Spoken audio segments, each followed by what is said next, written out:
It is a scam when you don't allow everyone to operate on fair terms. We are the Robin Hoods of sports betting. We take something back from the rich bookies and enable our customers to beat them instead.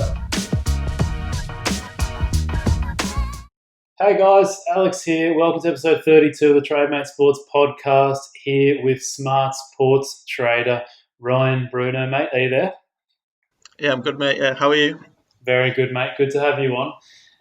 Mate, do you want to just kick things off today? We're going to go through a lot of the UFC stuff that's going on at the moment, since you're one of the rare people that we can get on that can talk a bit of MMA and a bit of UFC, which I've been wanting to do for a long, long time. And later in the podcast, we'll have a look at the UFC 251, which is on Saturday night or Sunday morning for a lot of people, or I mean even for Australians, it's on Sunday, so Sunday afternoon. So yeah, we'll go through that a bit later, or it's probably more commonly known as UFC Fight Island.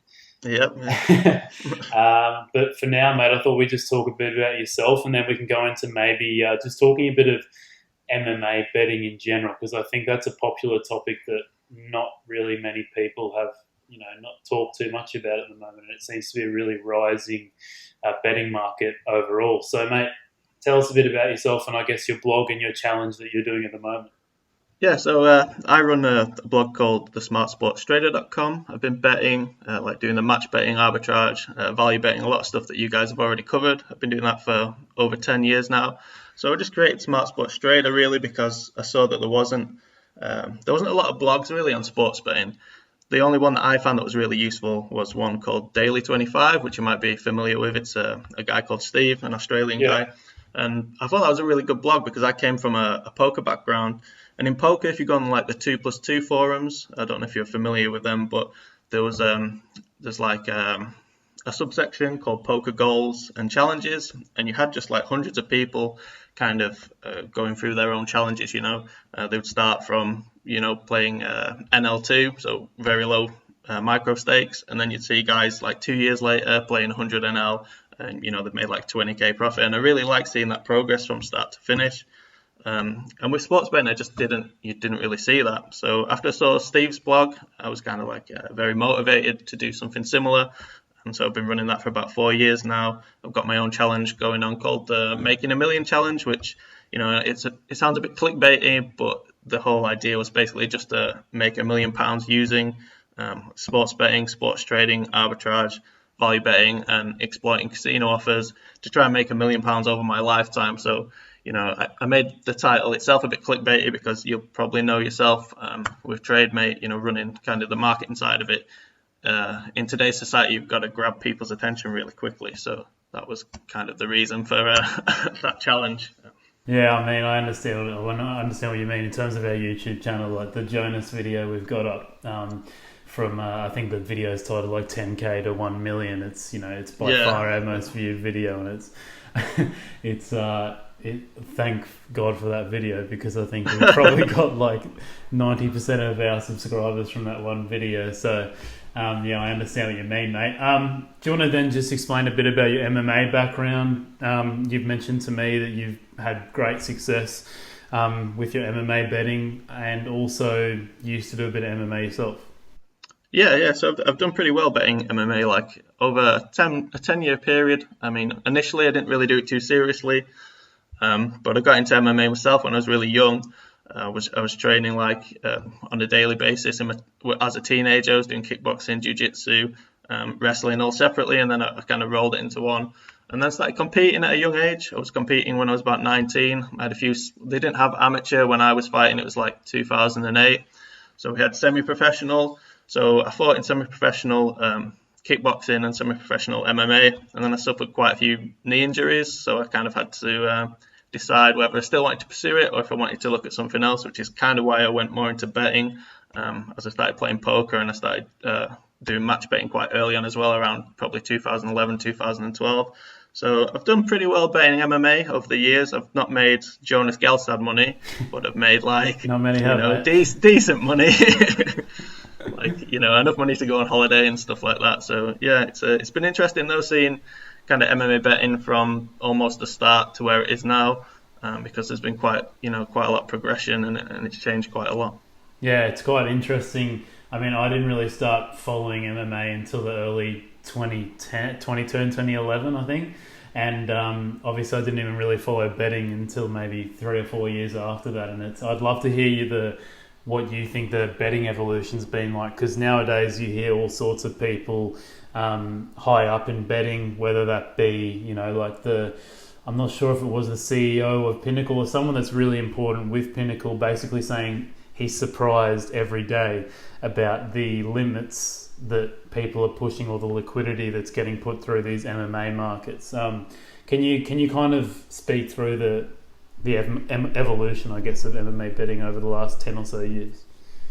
Yeah, so in the early days, the markets were pretty soft, I would say. It seemed like there was just a heavy bias towards guys that were already in the UFC. So even if you had really good guys coming from like Pride, or there was an organization called Shuto, there was like Rumble and The Rock, which was a Hawaiian promotion. There was a lot of like these smaller Pride wasn't small, Pride was huge, but there was still like a heavy bias, and I don't know if that's because obviously a lot of the UFCs were in Las Vegas themselves, so the people that they were familiar with would just get hammered, and there probably wasn't that much sharp money. So like you get guys coming. So for example, you get like Quentin Rampage Jackson came over and fought Chuck in the UFC, but those guys had already fought in Pride, and it was pretty clear in that fight that Rampage Jackson was the better fighter. He was taking him down, he was kind of dominating him, and he's probably a bigger power puncher as well. But surprisingly, when the odds came out, it was Liddell that got backed in, and Rampage was an underdog. So stuff like that would happen quite frequently, and that was like I think there was just not a lot of sharp money in the markets initially. Yeah, no, it's very interesting. And you said in one of our articles, one of the first ever articles we did in the Betting Experts series, where we asked people how they find value and stuff like that, and you said there's always lots of value in the MMA markets because, or maybe not more so nowadays. I definitely saw this a couple of years ago in a couple of cases where the WWE-like promotion really... I guess shortens the odds on one side. I mean, the obvious names, your Conor McGregor's, your Ronda Rousey's. There's probably a couple more that have kind of gone past that, just a MMA fan favourite kind of thing. They've gone into the, I don't know, whatever you want to call it. They're just basically like celebrity, like Hollywood kind of famous. And how have you seen like any really good examples of how that's affected betting markets? When I think about recently, probably McGregor, Khabib, but going back, Brock Lesnar was quite a big favourite. He was like, Brock Lesnar's like a superstar, like you say, he transcends MMA and pro wrestling. He's like a well-known figure just throughout the world probably. But his fights were really interesting because I remember I backed. Do you remember Shane Carwin? Yeah, I backed Shane Carwin to. Yeah, he was a really, really good fighter. He had a decent background in wrestling. He was a big power puncher. And Lesnar just beating Couture. Couture was like small for a heavyweight. Like nowadays, Couture would be small for a light heavyweight probably. So although that win was, impressive, it was more just brute force that he won that fight. So when he fought Carwin, you had Lesnar, who was still pretty green, but obviously very talented and very big and strong. But you had Carwin, who was a lot more refined. His fundamental game was a lot better. His striking was better. He had the wrestling to contend with it. So anyway, he was an underdog in that fight. And remember, I don't know if you remember the fight, but Shane Carwin beat the hell out of him for the first round, really badly. It probably should have been stopped. At the time, I was in Thailand on holiday because I can remember this fight because I put a big bet on it. And I told my girlfriend at the time, if Carwin wins this fight, I'll take you to one of the islands. So, after the first round, I was jumping, we were in a bar, high-fiving, end the first round, buying shots. And then between the rounds, Carwin's organs basically started to fail because he exerted himself so much. Apparently, after the fight, he had to go to the hospital, but he'd exerted himself so much in that first round that he was just gashed. He couldn't move. So he came out. Lesnar took him down. And got an arm triangle, and because I'm a pussy, I took my girlfriend to the island anyway. But it was just a really crazy fight. But anyway, in the next fight, he fought Cain Velasquez. Now I thought in that first fight, after everyone saw that first round, you would see that Lesnar, although, a very good fighter, he was still very green and he still had some huge holes. And Velasquez, was a dark horse in that division. They weren't really promoting him all, but kind of everyone who knew MMA knew he was really, really good. But again, when he fought Brock Lesnar, he was an underdog. It was like a 2.4, maybe 2.5, if I remember. He was a decent-sized underdog, and then he went out, and luckily he had the cardio, unlike Carwin, to, continue and just put a beating on him. But guys like that, guys like, Brock Lesnar, and also not a guy, but Ronda Rousey, when they get that promotion machine behind them, and McGregor, they're always probably going to get overbacked. Well, they're much more likely to get overbacked than they are, to not get backed. So. 100%. And like you said, Khabib, Conor was the most earliest, or the latest example I could think of, because and that was only, 2 years ago, less than 2 years ago now? Yeah, that sounds about right. Yeah. Khabib, Conor, the first fight. I couldn't believe the odds on Khabib. I thought it was absolutely ludicrous considering he's basically the worst matchup you could have for someone like Conor McGregor when it comes to his wrestling. So I was very surprised about that too, mate. One of the other things you talked about in the article was time between fights and some key traits you've seen there. Can you speak more about that? It's quite difficult, really. It's just something that differentiates MMA from other sports, is that you don't see the competitors that often. So obviously with every other sport, tennis, golf, football, you're seeing them very regularly. But with MMA, sometimes you won't see a guy for like a year or two. But it can be tough to cap, really, when you're looking for value. Like, for example, there's a guy called Leonardo Santos who's fighting on the prelims of the next UFC card, and he's fought like once in 4 years. So we saw him a year ago fighting a guy called Stevie Ray, and he just blitzed him in the first round. So obviously you've seen a guy fight once in 4 years, and when you did see him fight a year ago, he looked awesome. He blitzed the guy in 1 round, but does that mean he's got cardio for 3 rounds? How's his ground game looking? So it's just really tough, which is why I tend to, when it's like that, when you see a big gap, I'd probably always look to back the fighter that's fighting more regularly, if I think there's value there. So I'd just say to be wary, I suppose, of people that have big layoffs. Yeah. And then also when people picture a person betting on MMA, they probably don't picture the most like intellectual person, I guess, or maybe just someone who wants to enjoy the fights whilst having a drink. This might be quite hard to answer, but do you think there is much like smart money in the market? Like, do you think a lot of the money in the market is just from people looking to have a bit of fun and looking to have money on the fight, or do you think there's some actual legitimate syndicate pro sports bettor, that kind of money? Yeah, I think there's definitely sharp money in the market. It's more so now than ever, I think. On the prelim fights, the limits early on are not great. So they might not be really looking at them so much till later on in the week, or on fight day. But there's definitely sharp money. Like, odds don't last like they used to. So for example, this weekend you got Amanda Rebus versus Paige Van Zant, and I saw that fight about 3 or 4 weeks ago, and Rebus was like 1.25. So I did like that price, but I thought I'd leave it because it's very low odds, and I just didn't want to tie up money for like a month. Backing at those short odds, and I thought, given that they're very short odds, it'll probably hang around, or the value won't disappear. But then I looked like a week later and she was like 1.2, and then I looked like 2 weeks ago and she's like hovering around 1.12, 1.13. So there's obviously sharp money in the market, because often I'll see something early that I can't get on. It will have just been released at 5 times, and I can't access them being from the UK, and I'll often see that price disappear. So there's definitely sharp money there. Yeah, okay, cool. And I talked about this with a pro sports bettor named Harut Masih and on the podcast maybe 5 episodes ago. And he said he reckons there's more variance in the results when it comes to like a striker versus striker matchup. And also like in comparison to let's just say like a Damian Maia Ben Askren fight versus a Darren Till Robert Whittaker fight. He reckons there's a lot more variance in a striker versus striker matchup. What would you say about that?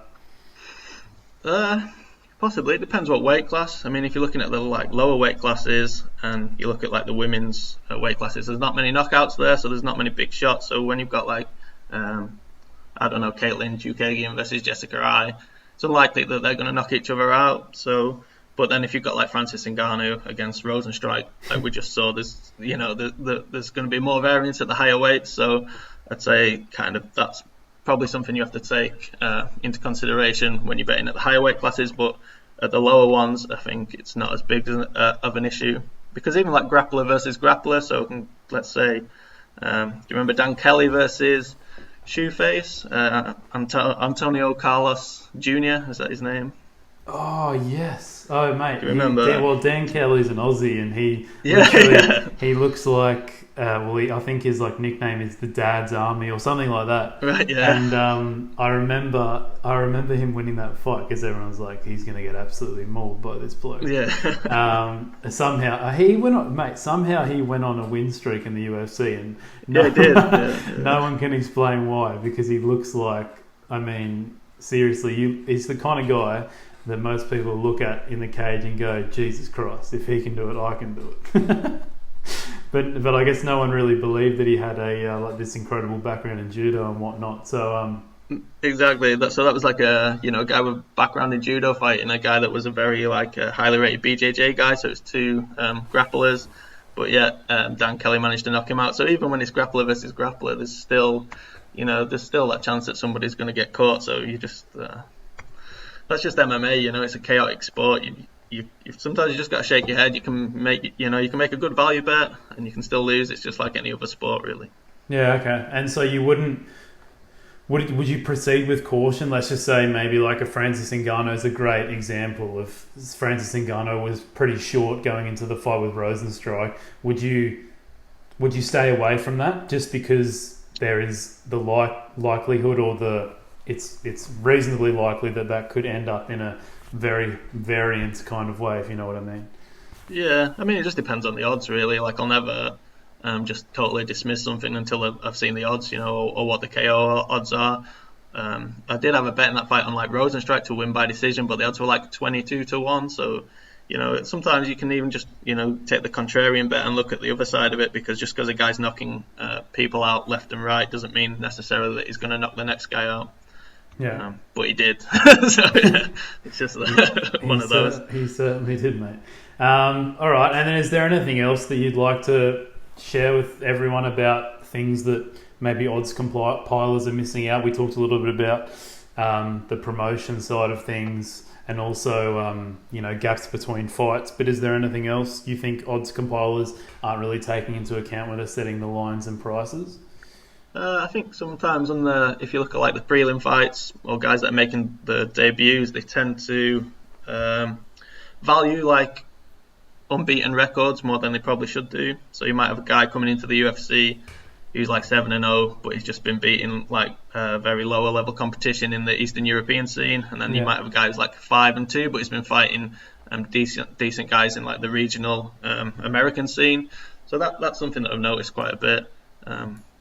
But other than that, not really.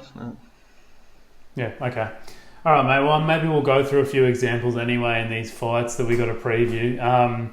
So we've got UFC 251, probably more commonly known as UFC Fight Island. Obviously a big change, mate. Before we go through each fight, there was a big change. Yeah. Only, probably less than 24 hours ago. Last night, Yeah, so we've got Usman fighting Masvidal now. Luckily, they've been able to replace that with Masvidal and not have to cancel the whole fight. But why don't we just start off with the first fight on the main card, unless you've got something on the prelims that you think's worth talking about, mate? Yeah, I had a look last night at the featured prelim, which was Jiri Prochazka versus Volkan Oezdemir, because I thought that was the fight that was going to be bumped onto the main card, obviously because the Usman Burns fight got removed. So I quite like the odds here on Volkan Oezdemir. You can get about you can get 159 on Pinnacle, but I saw there was like 1.63 on Betfair. And Volkan Oezdemir is just a really solid fighter. We got his last fight, we saw him fighting Alexander Rakic, who is really talented. I thought Alexander Rakic looked like he could be like a potential title challenger. And Oezdemir put on a really solid performance, and he got the win against him. He had a really close split decision loss against Reyes as well, which is really impressive, looking at how Reyes fought John Jones. Considering I honestly thought that Oezdemir won that fight. I mean, it was incredibly close. Yeah. I mean, it could have gone either way, but yeah, that is quite incredible when you think back now to think what Reyes just did to Jones. Yeah, it was really close. And so his opponent, Jiri Prochazka, has been fighting in Japan. I don't know if you've seen him. He's been fighting for Rising quite often.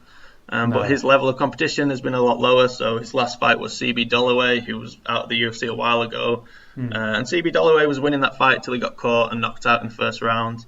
And then before that, he fought Fabio Maldonado, who's another guy that was in the UFC quite a long time ago and is way past his best. And he knocked him out as well. And then he beat King Mo, Bellator guy, former Strikeforce fighter. Yep. He's got a win over him, which is pretty decent. And he's also got a win a while ago against Darko Stasic. He's in the UFC right now, big jacked Croatian guy. Yeah, I think I know his Not face. familiar with him. Yeah. So Jiri Prochazka, he looks decent. He's got good footwork. He moves around a lot. He keeps his hands quite low, but he uses a lot of movement without actually doing anything. So he feints a lot, and he'll throw like flying knees and spinning back elbows and stuff like that. But fundamentally, he's just not as solid as Uzdemir, and he's been fighting a lot lower level competition really. So I think that's why he's being overrated a little bit here, because obviously he's on a decent winning streak, but Uzdemir would be smoking those guys that Jiri Prochazka was fighting. And another thing that I noted down was when you come in from Rising, or you're coming from like these smaller organisations where there's no PED testing, that can always be a factor. Because obviously in Japan they don't really test for that type of stuff. I'm not saying that he definitely is, but it's something that you've got to consider. His cardio might look great in Japan. You're putting in some allegations there. So it's, like his cardio might look great for 3 rounds in Japan, but when he comes to the UFC, especially with his style where it's very movement heavy, that could be an issue. And Uzdemir's got really good leg kicks as well, and I saw in the Dollaway fight that Dollaway was really chopping up his front leg with kicks, and he's quite heavy on that. So I like Volkan Uzdemir in this fight. I think the odds are pretty good. I think I'd have him closer to like 1.5 or below. I mean, Prochazka might just catch him in the first round, but that's MMA. I'd be pretty happy with a bet on Volkan Uzdemir. Yeah, I'm just looking at his record again just to refresh myself, and I thought that he's only really lost to, I'd say, like the top of the division. Your DCs and also, like lost you mentioned, Smith, barely lost to Reyes. And then the other one he's lost to is Anthony Smith. But even in that fight, I remember he gassed, because I backed Smith in that fight, because I thought, I don't reckon Volkan Uzdemir is going to last much longer than him, and I think he's going to gas before Smith does. And that, because I think from memory, I'm pretty sure Volkan was winning that fight in the first 1 or 2 rounds. Yeah, I think he was. Yeah, and then he's obviously, I just bet on the fact that I reckon he was going to gas before Smith. So anyway, but yeah, like I said, he's only really lost to some of the best in the world. But mate, I like that. That's a good tip there. All right, we'll move on to the main card. As you mentioned before, Rebus and Van Zant. Rebus now, check the odds. She is down at, she's right down there into the 112s on Pinnacle. Highest odds I can see on Odds Portal here is 1.13 on a Norwegian bookie called Coolbet. So, Coolbet, right? Yeah, you'd have to.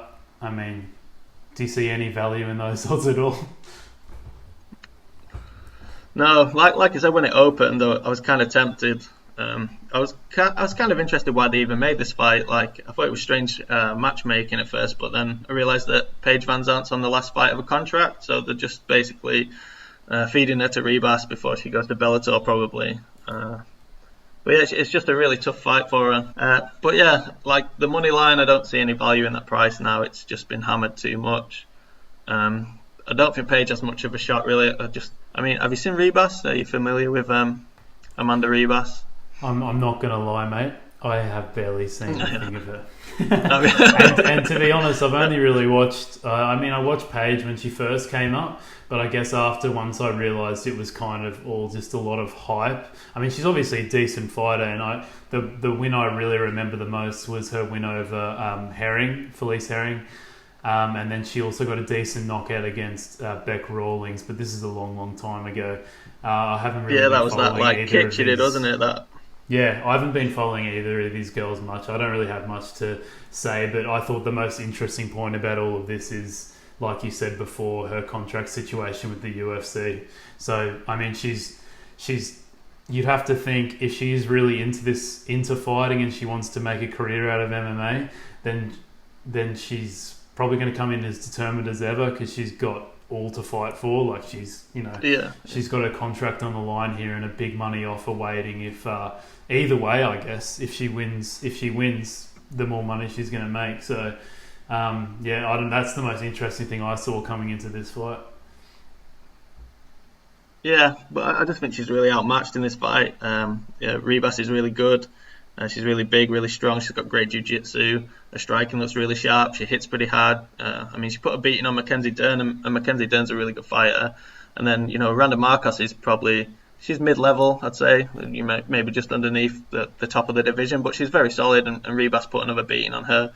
And I just don't really see what Paige is going to do. There's going to be a big power differential. She's a weaker grappler, and I've got a bet on this fight. I've got Rebus to win inside the distance at 2.2, which I don't know if you can still get that, but it was on William Hill, which is where I got it, and I think that's a decent bet. Yeah, next fight on the card is another women's fight, strawweight fight. Mate, I'm bloody excited about this fight because I was so disappointed with the way this fight ended after Rose's incredible first round in that title fight against Andrade in Brazil. Or was that probably 2 years ago now? Maybe a little bit less.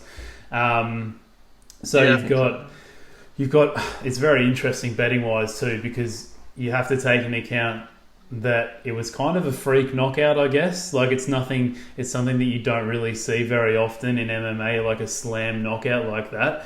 But at the end of the day, Rose was complete. That was the best Rose Namajunas I've ever seen, and in the first round. And it was looking like it was just going to end up with basically a striking mismatch. But things changed very rapidly, and the odds makers they've got Rose at 1.5 on Pinnacle, and they've got on Andrade at 2.71, who hasn't fought since she lost to Weili Zhang, basically in a minute or something like that. Yeah. So very interesting, mate. What do you think about this one? So I don't have any bets on this one yet. I rewatched the first fight last night just to kind of refresh my memory. And like you said, Rose was really lighting her up. She was using really good footwork. She was staying really long. And like Jessica, just couldn't really get to that range where she can hit. But she was landing decent leg kicks throughout the first round, which kind of seemed to start affecting Rose towards the end of it. She did start to slow down a little bit. And like you say, she kept going for the takedowns, and Rose kept defending it with the same Kimura defense. She kept going for that over and over again, so she kept grabbing the arm, and it, it's pretty effective at first until it wasn't, and she got brutally KO'd, getting dumped on her head. So it should be an interesting fight because I suppose the question mark for me would be, how is she going to defend those takedowns this time? She's not going to go back to that Kimura defense after what happened. So how is she going to defend it? Because she doesn't look physically as strong as Jessica Andrade. No. So that's kind of a question mark for me. I was looking kind of at reasons to not back Rose because it just looks, like that's the side to bet on. But I've seen that everyone seems to be backing that side. So obviously you've got to look at the contrarian aspect sometimes. And like also with the positives from Andrade was those leg kicks and the possible takedown. But this fight's also 3 rounds, so I think that favours Rose as well because Andrade isn't going to have as much time to kind of wear her down, and implement her kind of fight in the phone box style, where she just gets in there. I'm not sure how big the cage is going to be for this event, though. Is that something you know about? Yeah, no, I heard they're going back to the normal size now. Yeah, right. So that's probably a plus for Rose as well. Yeah, so that's another plus for Rose. So it's a tough one for me. I think if Rose was a bit bigger, like 1.7, I'd kind of be interested in that. But it seems to be about right for me now. Yeah, no, I agree. It's hard to. Everything tells you that Rose will win the fight just based on what happened in round 1, and also the fact, I just think, like, Trevor Whitman, her coach, is one of the best in the world, and you think that he's going to have her prepared to just, Rose, don't go anywhere near her, just keep her on the outside, keep your distance, because from there you're absolutely lighting her up. So it's very interesting. I'd be interested. I'm just going to have a look at the over-under line at the moment. What is it, at 2.5? Sorry, mate, I lost you there. What's that? I was just looking at the over-under line right now. It looks I'd like... imagine it's 2.5. Yeah, 2.5 overs is 1.65 on Pinnacle. Yeah, I mean, if Rose's... You would think if Rose wins the fight, you can't really... It's hard... I mean, she knocked out Joanna, but that was kind of a freak occurrence, you feel like. So you feel like if Rose does win, it does go the distance? Most likely, I think she just peppers away with them like jabs, and straights, and just keeps her at bay. And maybe she might get a cut stoppage. I suppose she looked like she cut her pretty bad in the first fight, but then, you can't really rely on that. So No. yeah, it's just a miss for me. Yeah, no, fair enough. But maybe there is a little bit of value there in over 2.5 at 165. But maybe elsewhere, because it is a bit of a weird matchup because they have fought before. All right, mate, we'll move on. I am very excited about that fight. I think that's, honestly, when I look at the card now, maybe not with the Usman Masvidal now in. That was one of my favourite fights, but now I'm probably... It's a good fight. Yeah, it's an awesome fight. All right, mate. We got Aldo and Jan. I have to say, mate, I'm not excited about this fight. I just can't get excited about it. Jose Aldo, I just feel like he's so undeserving of a title shot. I know that it was a close fight with him and Moraes, and a lot of people think he should have got the nod, but mate, I can't get excited about this fight. I'd 100% rather be seeing Sterling versus Jan, or even if they made that fight the other week, a title shot, Sterling and Sandhagen. But we'll move on. Betting wise, what do you think, mate? So when I first looked at the odds, I thought they were pretty wide. Aldo's quite big there. And a lot of people think Aldo's pretty old, but he's still only 33. He's just been through so many wars and so many fights, and he started fighting really early.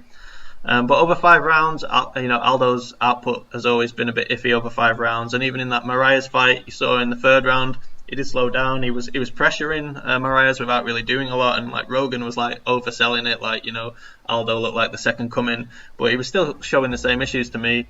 Of not throwing enough volume. So in a 5-round fight against a guy like Peter Yan, who's consistent, he's quite small for that weight class. But from what I've been told, I know somebody who's actually trained with the guy when they were in Tiger Muay Thai in Thailand, and they just said the guy can just keep going and keep going and keep going. He's got cardio for days.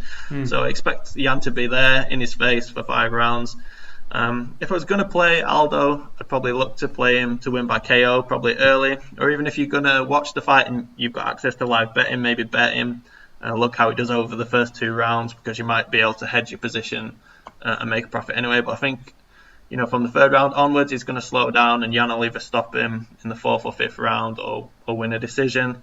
But when I look at the odds, I wouldn't really want to back Jan either at these odds. I'd maybe look to back him if he has a tough first round. Maybe back him if you can get inflated odds at 1.7 or above or something like that, if that Aldo money comes in because he looks decent in the first round. But it should be a good fight though. It should be just a stand-up fight. Yeah, it should be an entertaining fight to watch.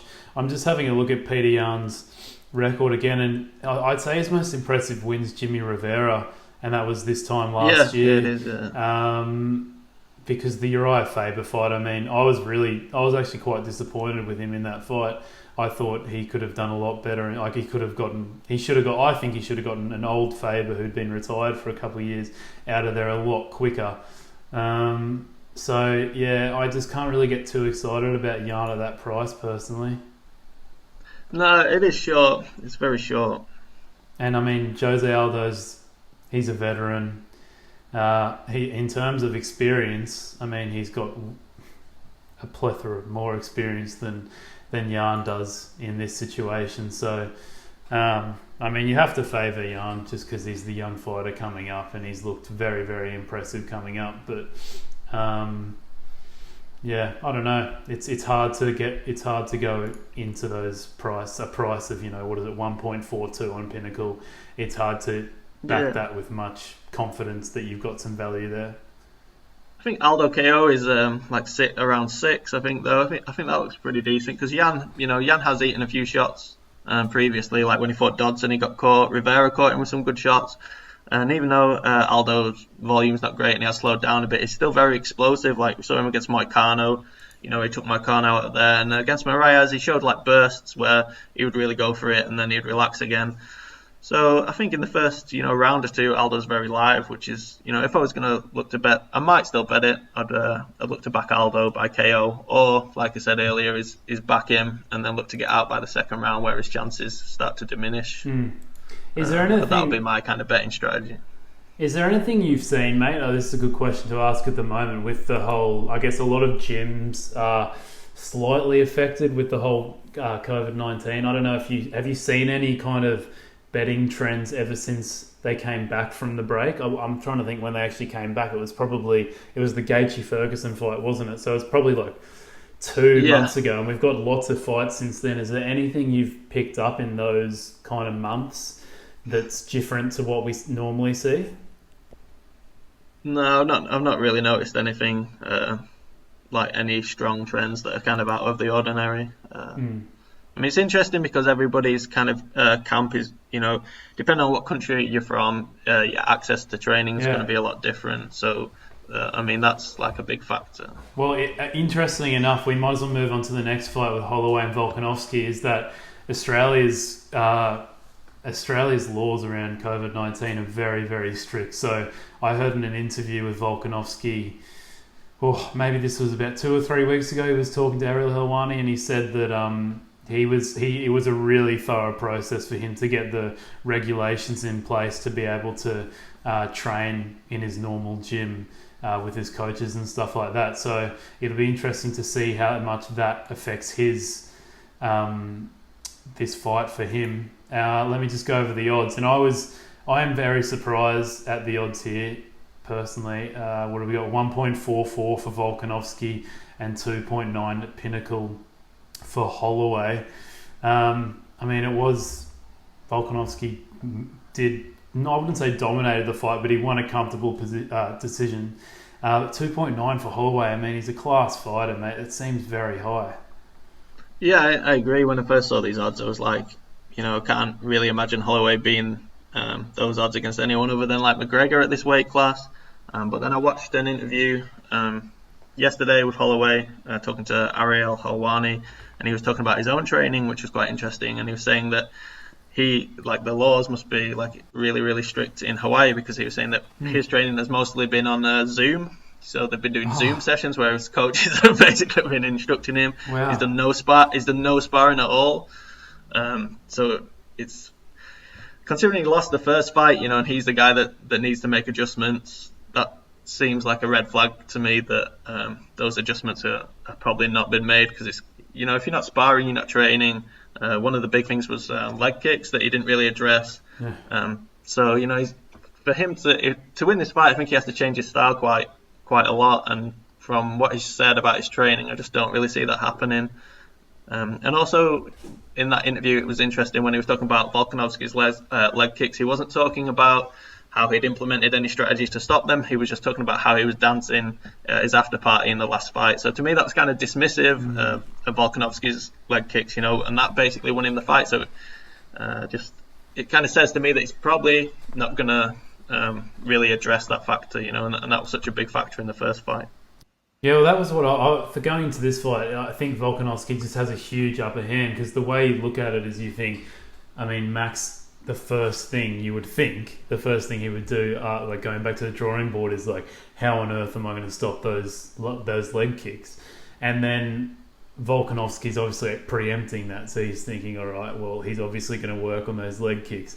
But now that he's, looking out for those leg kicks, that opens up other weapons for him with his hands, or maybe a head kick, body kick, those kind of things. So normally, I probably don't have much to go off here, but from feeling, I feel like most of the time in rematches, when it was reasonably one-sided, nothing really changes the second time. Do you have much to say about that? No, there's been a few ones, I suppose, like Chuck and Couture going back. They had a trilogy, didn't they, where they kind of swap wins. Obviously GSB, but that was kind of a shock win when Sarah beat him. GSB came back and won that pretty handily. And I suppose when Joanna fought Rose the second time, that fight was pretty close, but then the first one was a KO. So, like you say, when it's like a 5-round decision where one guy's won it pretty comfortably, you don't often just see that flip. And especially in such a short space of time as well, Holloway's not even had time to really develop a different game, has he? It's it's quite a quick turnaround. Yeah. So we both said that we were shocked by the odds at 2.9 for Holloway, but are you still hesitant, or do you think it's worth a play at 2.9? I don't know. It'd probably be a live bet for me. I'd wait to see how Max is looking in the first round. See if he does address those leg kicks, because then that was the biggest factor for me in the first fight, was those leg kicks. And also I think with no crowd as well, Volkanovski is the one that throws a lot more power. And I think when the judges are looking at with no crowd, when you hear kind of the clattering of those big shots against Holloway's pitter-patter volume striking, I think that's going to leave more impact. So, I don't want to back Volkanovski at like 1.4. I did get some money on him at 1.53, but I'll probably look to hedge that now and make an arbitrage bet, because it's at the point now where I don't think I think the value's on the other side. So I've not really looked at the props, but I think it's just likely to go to a decision, and I think that's factored in. Yeah, I'd be interested. Yeah, like you said, I'd like to see the odds on Volkanovski by decision, but because I think in an interview with Helwani, I heard him say that he was really searching for the knockout this time, but Holloway is the chin of all chins, so it's very hard to see that happening. Yeah. He's never been stopped by strikes, right? Sorry, say that again. I don't think he's ever been stopped by strikes, has he? Poirier stopped him, but that was a submission. So. Yeah, not off the top of my head, mate. I don't think so, no. Maybe if it was a long time ago. All right, mate. Well, should we talk about the main event? It's for me, it's got a lot more exciting, at least in the last 24 hours. I was struggling to get excited about it, just on the basis that Burns was kind of like the third most deserving man behind Masvidal and Leon Edwards of a title shot. So it was going to be a good fight, and especially after seeing what he did to Woodley a couple of weeks ago, it was always going to be a very exciting fight. But I think this is a lot more exciting. Out of all the markets we've looked at, for me personally, I like this price on Masvidal at 3.6 on Pinnacle. I'm trying to see where else it might be higher. Just from what I'm seeing now, I can't really see anything else higher than 3.6. What do you think? I think if you're going to back Masvidal, you probably got to you don't have to, but I'd probably look at taking him by KO, just because it's such short notice.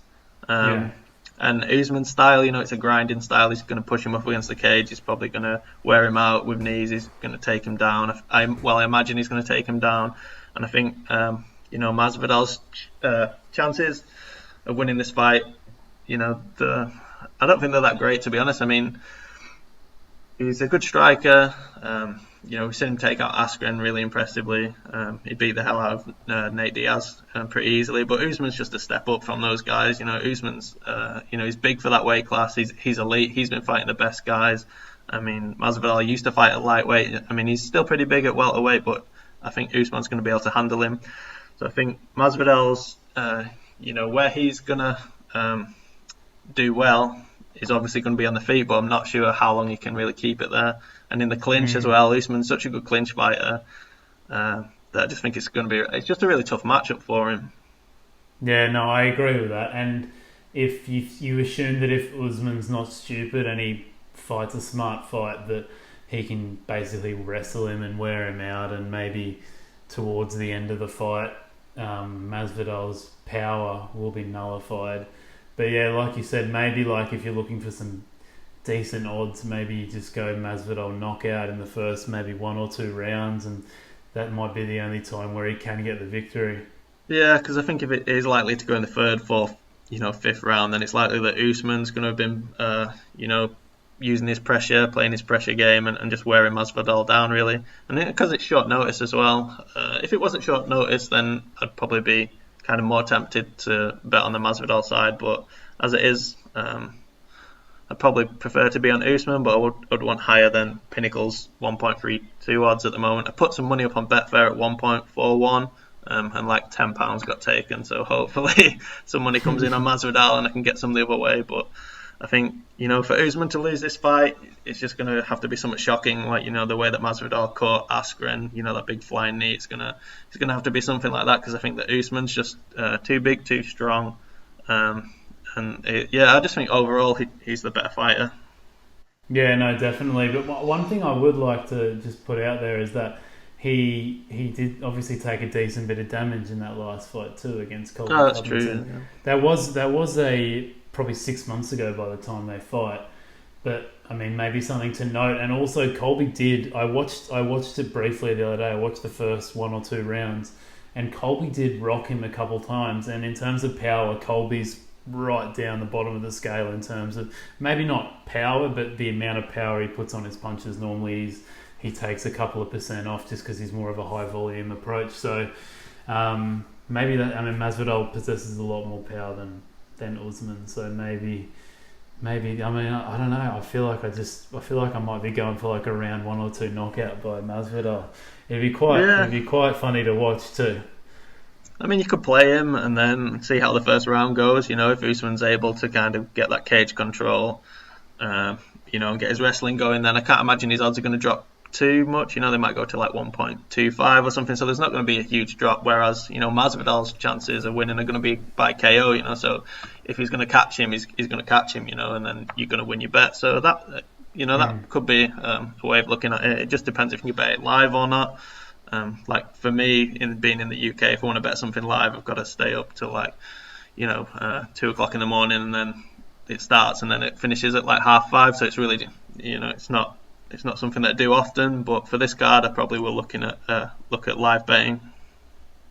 Yeah, no, good call, mate. And thanks for coming on. It's been good to get some insight into MMA betting in general, and also getting some insight into a main card. And there's lots of fights coming up on Fight Island. I think it'd be good to have you back on, maybe talk a bit less MMA or just in general. Maybe. Well, I mean, I'm sure I can think of some more MMA questions to ask you, because there's I think although there's lots of liquidity there at the moment, or growing liquidity, it still seems like a market that's not 100% solved compared to maybe like a EPL market or a No, definitely. Football. Yeah, there's still lots of value, I think. And there's quite a few people that do well from MMA betting compared to other sports as well. If you look at kind of records of tipsters and stuff, you'll see there's quite a few guys that are doing well in MMA betting compared to beating the sharp markets at football, where it's extremely hard. You've got a very small percentage, but so it kind of does show that these markets are still very profitable. Yeah. All right, cool, mate. Where can we, if people are looking to follow your blog or follow your journey, mate, where can people find you? You can find me on www.smartsportstrader.com. I do have Twitter and stuff as well, but can't remember it at the time. But you can find it through the website if you want to have a look. Mate, I've tagged your Twitter in so many articles, mate. I probably know it better than you. I think it's SM Sports Trader. So there you go. Yeah, that sounds about right. At SM Sports Trader, I'll promote it for you, mate. But yeah, thanks for listening, everyone. Not sure too much on what podcast is coming next. I think next week we might get another EPL betting preview with George Gamble up next week, so that'll be good fun. But other than that, thanks for listening. Make sure you do a quick rate and review of the podcast. Subscribe to us wherever you listen to your podcast. And if you're looking to implement some of the strategies we talked about, we don't have MMA betting on the software at the moment. And I don't think it's something we would implement just because it doesn't really provide too many trades currently, maybe in the future. But if you're looking to implement some of the strategies we talk about, make sure you start a free week trial with Trademate Sports, value betting software, and start your journey. But mate, thanks for coming on once again. No, cheers.